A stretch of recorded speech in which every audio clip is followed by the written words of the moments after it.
যদি কোনোদিন কাউকে মন থেকে ভালোবাসো আর সে যদি কোনোদিন জানতে পারে তুমি তাকে খুব ভালোবাসো, সে দিনের পর থেকে ভালোবাসা কম, আঘাতটা বেশি পাবে। সত্যিকারের ভালোবাসা কোনোদিনও পূর্ণতা পায় না, শুধু পেয়েছো কষ্ট।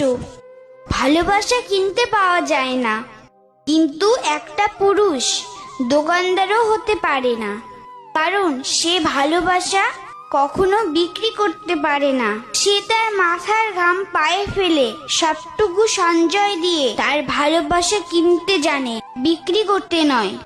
এই যুগে আসল দোকানদার হলো এক নারী, যে টাকার বিনিময়ে স্নেহ, মমতা, ভালোবাসা, মন, প্রাণ সবকিছু কেজি দরে বিক্রি করতে পারে। সে হলো একমাত্র নারী। রাধে রাধে।